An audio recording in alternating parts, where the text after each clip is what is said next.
Hello বন্ধুরা, welcome to my channel. একেবারে নরম তুলতুলে দুধ চিতই পিঠার রেসিপি আজ আমি তোমাদের করে দেখাবো। তো এই পিঠাটা বানাতে যতটাই সহজ, এটা খেতে কিন্তু ততটাই ভালো। তো চলো রেসিপিটা তোমাদের সঙ্গে শেয়ার করে ফেলি।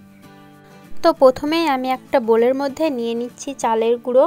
আমি কিন্তু এখানে শুকনো চালের গুঁড়ো ইউজ করেছি। তারপরে আমি এখানে দিয়ে দিচ্ছি 1 চা চামচ লবণ। আর লবণটা চালের গুঁড়োর সঙ্গে খুব ভালোভাবে মাখিয়ে নেব। এবার আমি এই চালের গুঁড়োতে দিয়ে দিচ্ছি একটু পরিমাণে রুম টেম্পারেচারে থাকা জল। জলটা দিয়ে এবার আমি চালের গুঁড়োটাকে ঝুরঝুরালোভাবে মেখে নেব। খুব বেশি পাতলা করে দেব না, একেবারে এখানে কিন্তু আমাদের ঝুরঝুরালো করেই চালের গুঁড়োটাকে মাখতে হবে।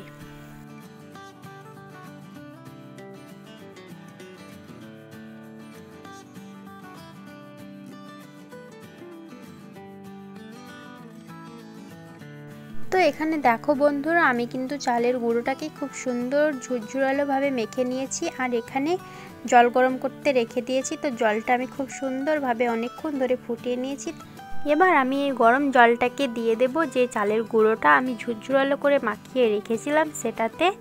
তো গরম জলটা দেওয়ার পরে আমি খুব সুন্দরভাবে এটাকে একটা ব্যাটার বানিয়ে নেব। তো তার জন্য এখানে দেখো আমি কিন্তু একটু করে জল দিচ্ছি আর খুব ভালোভাবে এটাকে নাড়াতে থাকছি যাতে এতে কোনো লাম্পস না চলে আসে।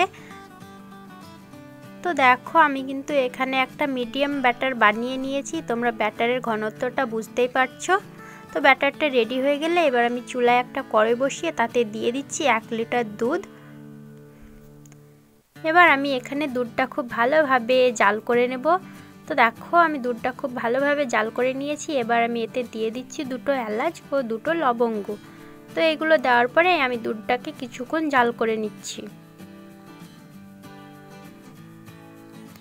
তো দুধটা কিছুক্ষণ জাল করে নেওয়ার পরে এবার আমি এতে দিয়ে দিচ্ছি 2 কাপ চিনি। চিনিটা তোমরা তোমাদের স্বাদ মতো দেবে।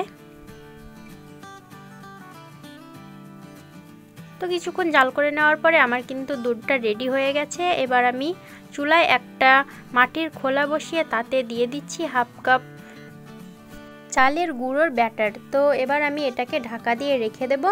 এটা কিন্তু তোমরা কড়াইয়েও করতে পারো, আমি কিন্তু এখানে মাটির খোলাতেই করেছি।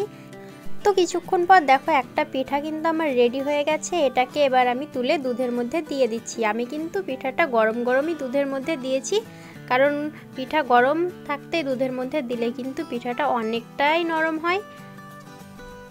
তো দেখো এখানে আমি আর একটা পিঠাও বানিয়ে নিয়েছি। এটাকেও তুলেও আমি কিন্তু দুধের মধ্যে দিয়ে দেব।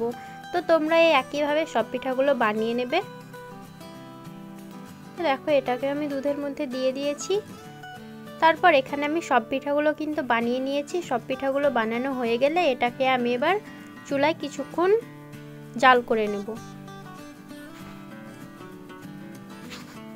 তো এটাকে কিছুক্ষণ ঢাকা দিয়ে আমি জাল করে নিচ্ছি। তারপরে তোমাদের আমি দেখিয়ে দিচ্ছি।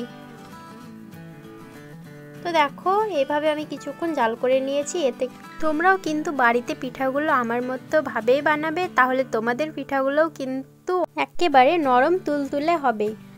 তো পিঠাগুলো দেখো কতটা সুন্দর আর নরম তুলতুলে হয়েছে। তো এটা কিন্তু অবশ্যই তোমরা বাড়িতে একবার হলেও ট্রাই করে দেখতে পারো। আর আমার ভিডিওটা কেমন লাগলো কমেন্ট করে জানিয়ে দাও। আর ভিডিওটা ভালো লেগে থাকলে একটা লাইক করে দিও। চ্যানেলে নতুন হলে চ্যানেলটাকে সাবস্ক্রাইব করে দিও। তো তোমাদের আমি চলো একটা পিঠে ভেঙে দেখিয়ে দিচ্ছি।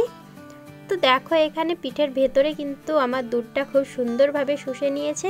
তো তোমরাও কিন্তু একবার হলেও ট্রাই করো। আর দেখা হচ্ছে নেক্সট ভিডিওতে। আজকের মতো এতটুকু।